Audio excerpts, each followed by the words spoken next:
자, 이번에는 2번 문제를 통해서 한번 정리를 해보도록 하자고요. 이번 그 시험에 있어서는 특채 시험이기 때문에 법령 관련 문제가 25문제 중에서 약 20문제 정도가 출제가 될 거고, 그 다음에 이론 관련 문제는 약 5문제 정도 이내로 출제가 될 것 같아요. 자, 그 중에서도 이론적으로 출제될 가능성이 높은 것이 우리나라 행정제도사죠. 그래서 2번 문제를 중심으로 해가지고 행정제도사를 정확하게 좀 정리를 해줄 필요가 있어요. 그 밖에 이론에서 출제될 수 있는 것을 한번 언급을 해본다면은 누진처우제도의 그 역사에 대해서 출제될 가능성이 있고요. 그래서 누진처우제도 하게 되면은 역사적으로 크게 두 가지 방식이 있다. 이렇게 정리를 하셨겠죠. 자, 한번 생각해 보세요. 누진처우. 누진 등급 결정 방식에 따라서 크게 나누면 뭐가 있죠? 두 가지. 그렇죠. 기간제 내지 고사제하고 점수제 내지 점수 소각제가 있죠.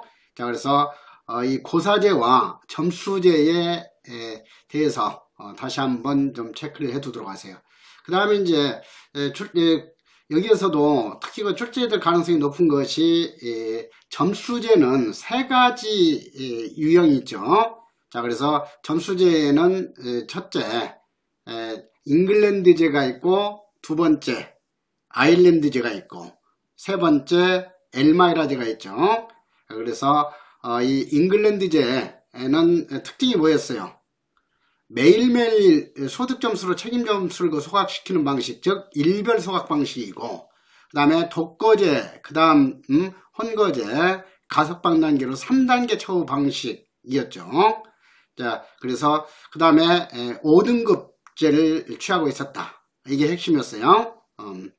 그 다음에 이제 두 번째가 이제 이 잉글랜드제를 크로프턴이 개혁시킨 그런 거 방식이죠. 그래서 아일랜드제 하게 되면은 특징이 뭐예요? 바로 중간 교도소 제도를 적용을 했다 하는 거죠. 그래서 3단계 처우 방식이 아니라 4단계 처우 방식, 독거제 방식에서 혼거제, 그 다음 단계가 이 중간 교도소 처우, 그리고 마지막 단계가 가석방이죠. 자, 그래서 3단계 처우 방식인 잉글랜드제하고 4단계 처우 방식인 아일랜드제, 그리고 아일랜드제는 매일매일 점수를 소각시킨 것이 아니라 매월 점수를 소각시킨 월별 소각 방식이었다 하는 것이 그 특징이죠. 그래서 특히 이제 이 잉글랜드제하고 아일랜드제의 차이점을 구분하는 문제가 출제가 될 수 있으니까 정확하게 구분해서 알아두도록 하세요. 그 다음에 이제 그렇게 연상을 하고 그랬죠. 엘마이라제 하면은 형기가 얼마인지 모른다 하는 것이 특징이죠. 그래서 부정경에 바탕을 둔 누진처우 제도가 엘마이라제다. 그래서 엘마이라제에 있어서는 3등급이었죠. 3계급제였다. 그래서 신입자를 2급에 편입시키고 교화 개선이 되면 1급으로 승진을 시켰고, 악화가 되면은 상급으로 내릴강자 강급을 시켰다 했어요. 그래서 엘마이라제는 19세기 교정제도의 결정체라는 평가를 받고 있다. 그래서 브록 A의 엘마이라제. 그렇게 해서 그 점수제 하게 되면 다시 한번 잉글랜드제, 아일랜드제, 엘마이라제가 있다. 그래서 여기에서도 기간제 내지 고사제에는 잉글랜드제와 아일랜드제와 엘마이라제가 있다. 이렇게 함정을 유도할 수 있으니까 그 점도 좀 주의하라고 그랬어요. 그 다음에 이제 이 행정제도사, 그리고 이제 이 책에서 그 문제로 쓰고 정리했듯이 나머지 이론으로서 출제될 가능성이 높은 내용들, 이것은 이 문제에서 소개된 내용 위주로 공부하시도록 하세요. 그리고 주로 이제 이 틀리기 쉬운 것들이 법령 관련 문제이고 출제 비중도 월등히 높기 때문에 앞으로 이제 법령에 더욱더 좀 중점을 둘 필요가 있어요. 자, 그러면 이번에 있어서도 특히 이 우리나라에 있어서 행정제도사에 있어서 부여나 고구려시대 때 일책 12법이 있었다라든가 이런 것들도 기억을 해야 되지만, 이번 시험에서 특히 출제 가능성이 높은 것이 고려나 조선시대 때의 행정제도죠. 그래서 고려시대 때 행정제도가 조선시대 때 계승이 됐기 때문에 이 고려 조선시대 때 이렇게 통합해서 기억을 하시면 돼요. 그래서 고려시대 때와 조선시대 때는 공식적인 형벌제도는 오형제도였죠. 그래서 태, 장, 도, 유, 사 5가지 공식적인 형벌이 있었다. 그래가지고 2번 문제처럼 이렇게 태, 장, 도, 유, 사 5가지 이 형벌의 특징과 차이점을 구분하는 문제가 출제될 가능성이 높아요.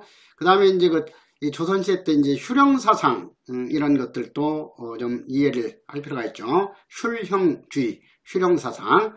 자, 그러면은 이 태, 장, 도, 유, 사 순서적으로 이제 태형이 가장 가벼운 형벌이었죠. 그래서 태형 하게 되면은 5종류가 있었다. 그래서 작은 회초리, 뭐 일반 교재에 회초리로 되어 있는데 그 회초리라기보다는 작은 몽둥이 이렇게 표현해야 정확해요.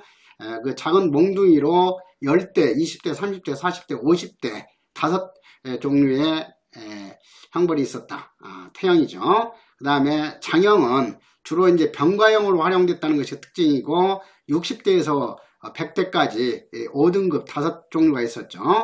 그 다음 이제 무거운 것이 태, 장, 도, 도형이죠. 자, 그래서 여기서 도형이라는 것은 뭐예요? 바로 이 강제 노역시킬 도자죠. 그러니까 강제 노역에 종사시키는 형벌이 도형이다. 그 다음에 이 유형에 있어서 유형, 이것은 귀양 보낼 유자예요. 그래서 귀양 보내는 형벌이 유형이다. 그래서 도형도 몇 종류였어요? 바로 도형은 5종류였죠. 그래서 이 가장 짧은 그 노역 기간이 1년이고 가장 긴 기간이 3년이에요. 그러니까 6개월 단위로 하니까 5등급이죠. 5종류가 있었다. 자, 그래서 이렇게 숫자 바꾸는 문제로도 출제가 될 수 있으니까 도형은 반드시 그 장형이 병가가 되었고, 그래서 장형이 병가형으로 활용됐다고 그랬어요. 태형이 병가되었고가 아니죠. 장형이 병가되었고. 그래서 도형, 여기에서 장형과 태형도 헷갈리기가 쉬우니까 항상 잘 구분하도록 하세요. 장형이 병가되었고, 그 다음에 도형 기간은 3년까지이죠. 최장. 그리고 종류는 뭐예요? 5종이죠. 그래서 이렇게 앞으로 그 시험에 있어서도 숫자 바꾸는 문제도 이제 관련된 내용에서 그 범주 내에서 주로 숫자를 잘 바꾸는 거예요. 그러니까 그 점을 좀 주의하도록 해라. 그 다음에 유형 하게 되면 3가지로 크게 구분했죠. 뭐예요? 한번 떠올려 보세요. 유형. 그렇지. 천사. 천도가 아니에요. 천사. 일부 그 교재에 잘못돼 가지고 천도 이렇게 표기된 책이 있는데 그건 오류죠. 천사. 거기서 그 사자라는 것은 그러니까 옮길 천자 이사할 사자 천사예요. 그리고 천사가 있고 두 번째가 뭐죠? 안치. 안치의 특징은 뭐예요? 귀족이나 왕족에게 적용했던 것이 안치죠. 그 다음에 이제 일반적으로 가장 유배용으로서 많이 활용했던 것이 바로 부처 또는 이제 중도 부처라고도 한다고 그랬죠. 그래서 이 유형에는 3종류가 있었다. 천사와 부처와 안치가 있다. 그리고 이 중에서 이 행동 반경을 가장 좁게 해가지고 가장 엄격하게 유배를 시켰던 것이 뭐다? 안치형이죠. 그래서 안치도 3가지 종류로 구분해서 기억을 했어요. 절의 고도에 안치시키는 것이 정약전 선생처럼 추사 김정희 선생처럼 이래 절의 고도 섬으로 안치시키는 것이 뭐야? 절도 안치죠. 끊을 절자 섬도자 써서 절도 안치. 그 다음에 가시나무 울타리를 둘러치고 그 안에서 유배를 시켰던 것이 위리안치였죠. 그리고 본래 고향으로 낙향시켜서 안치시켰던 것이 본향안치다.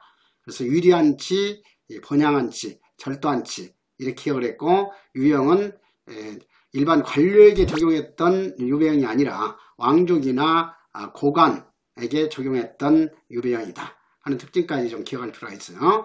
그리고 오늘날 이렇게 그 징역형처럼 강제적으로 노역에 종사시켰던 것이 뭐다? 강제 노역을 시킬 도자, 도형이라고 그랬어요.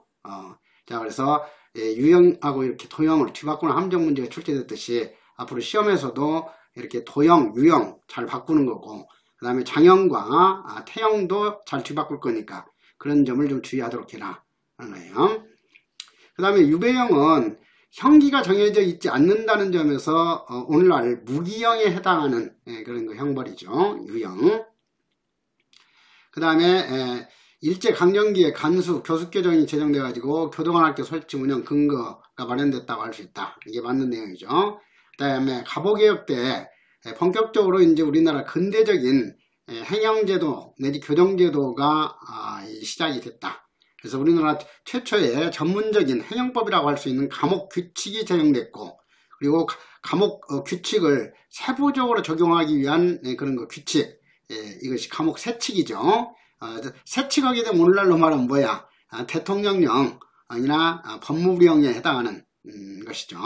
그래서 갑오개혁 당시는 감옥규칙과 감옥세칙 그리고 징역표가 이렇게 시행이 됐다 하는 걸 기억하도록 하고, 그 다음에 이제 그 갑오개혁 이후에 이제 이런 전통적인 오형제도가 징역형 중심으로 바뀌기 시작했죠. 자, 그래서 이 도형은 징역형으로 이렇게 바뀌고, 그 다음에 이제 유형이 완전히 폐지가 됐어요. 감옥개혁 때. 그렇지만 태형은 갑오개혁 때 완전히 폐지됐다 하면 틀린 거죠. 1920년 일제시대 때 와가지고 태형은 폐지가 됐으니까. 자, 그래서 그런 그 역사적인 것을 좀 전체적으로 기억을 하면서 이 문제처럼 이제 오늘날 이런 그 누진처우의 바탕이 됐던 것이 징역표였죠. 그래서 이 징역표 하게 되면 수용자는 네 종류로 구분을 했다 하는 거죠. 자, 그래서 보통 수용자, 보통자, 특수 기능, 기술을 가진 그 수용자, 특수 기능자, 그 다음에 노유자 하게 되면 오늘날로 말하면은 노인 수용자하고 이 소년 수용자를 말하는 거죠. 늙을 노자, 어릴 유자니까 노유자. 그리고 여성 수용자에 해당하는 것이 부녀자죠. 그래서 4종류까지 기억하도록 하세요. 부녀자, 그 다음에 뭐 노유자, 특수 기능 소지자, 보통자 4종류였고, 그 다음에 이 등급이 5등급이었다. 그러니까 이 5등급의 영향을 받은 것은 아까 방금 전에 내가 개관했듯이 이 점수제에 해당하는 3가지 방식, 잉글랜드제와 아일랜드제와 엘마이라제 중에서 이 잉글랜드제가 5등급제를 기본으로 했어요. 그래서 이때 당시도 이 징역표는 잉글랜드제의 영향을 강하게 받았다 이렇게 이해할 수 있었던 거예요. 아무튼 이 행영제도사, 특히 조선시대 때 행영제도에 대해서는 세부적으로 출제가 될 수 있으니까 이번 문제를 중심으로 해가지고 이 조선시대 때 고려시대 때 행영제도사는 다시 한번 복습을 해놓도록 하세요.